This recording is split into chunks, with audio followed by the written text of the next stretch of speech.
এমন কোন জায়গা বাদ নাই যেখানে আমি চিন্তা করি। আদম, এই মনে আদম, ওটা মাটির তৈরি, ওকে আমি কিভাবে চিন্তা করি? না, এটা সম্ভব? এটা সম্ভব না। এই বনি আদমদেরকে জান্নাত থেকে বিচ্ছিন্ন করার জন্যই আমার আবির্ভাব। আমার সন্তানেরা তোমরা কে বেঁচে আছো? এক্ষুনি তোমরা এই মুহূর্তে পুরো পৃথিবীতে ছড়িয়ে ছিটিয়ে দাও। তোমরা তোমাদের শক্তি দিয়ে এই বনি আদমকে জান্নাত থেকে বিচ্ছিন্ন করে দাও। এই বনি আদমকে সঠিক পথ থেকে বিচ্ছিন্ন করে দাও। যাও, তোমরা চলে যাও।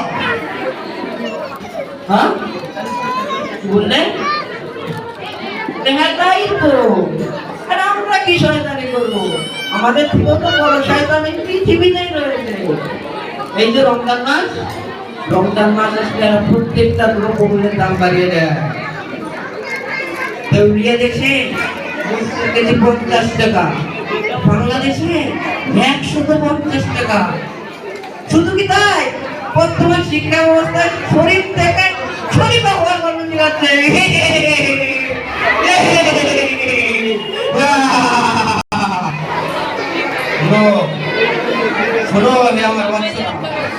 শোনো, তোমরা এই মুমিনদেরকে এমন ভাবে শয়তানি প্ররোচনা দাও, তাদেরকে ইন্টারনেটের খারাপ সব কিছু দেখাও, শয়তানি প্ররোচনা দাও, যেন তারা ধীরে ধীরে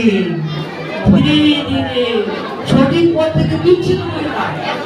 আর কোরআন হাদিস থেকে দূরে সরে দিয়ে ফেসবুক, ইনস্টাগ্রাম প্রেমের শক্তি নিয়ে বলে যাও, তোমাদেরকে আমি শক্তি দিয়ে দিলাম, তোমরা তোমাদের শক্তি নিয়ে এই মুমিনদেরকে জান্নাত থেকে বিচ্ছিন্ন করো, যাও।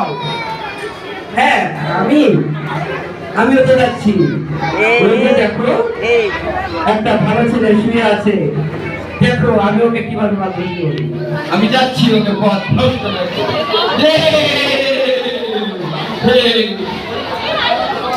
এই বুঝালো কি ঘুমাচ্ছে? তোমার ঘুমের তারা কিসে? তোমার ফোনটা নাও, ওই তো পাশে আছে, ফোনটা নাও। এত তাড়াতাড়ি কে ঘুমায়? ফোনটা নাও। হ্যাঁ, ফেসবুকে ঢুকো, স্ক্রল করো। আরে ওই দেখো কত সুন্দর একটা মেয়ে। আরে দেখো, মোবাইলটা কত সুন্দর, মেয়েটা অনেক সুন্দর। ওরা এটা ফেসবুক পাঠাও আর পাঠাও। পাঠালে হবে, একটা মেসেজ করো, ওকে একটা মেসেজ করো, বলো হ্যাঁ কেমন আছো, কি করবো, তুমি দেখতে আসলে অনেক মিষ্টি। হ্যাঁ,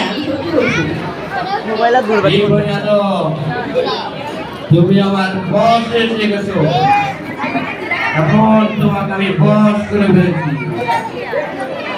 কি ঘুমাচ্ছে?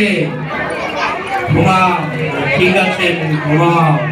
এখন 3টা বাজে, ঘুমাও। আমার প্রথম কাজে আমি সফল হচ্ছি।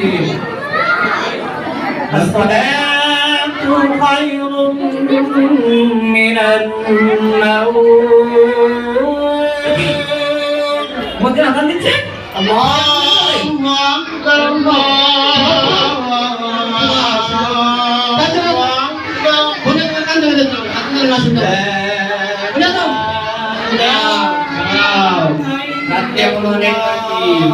আকবার, মেসেজ করে দিচ্ছি,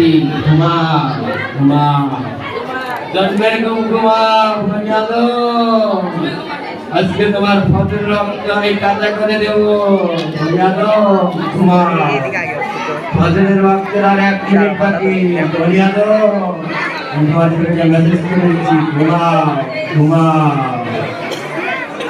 কি বুনিয়াদম জেগে গেছে বুনিয়াদম জেগে গেছে বুনিয়াদম তোমার কি বলছো তোমার কি বলছো ওই তোমার কি পুরো মাফ করে দেবে আর আজব গজব থেকে মুক্তি পাবে আর আজাব থেকে মুক্তি পাবে আল্লাহ তোমাকে মাফ করে দেবে আমি তো জান্নাত থেকে পিছনে করতে পারলাম না আমি কি গেছি না আমি হারিয়ে নেব না আমি আবার আসবো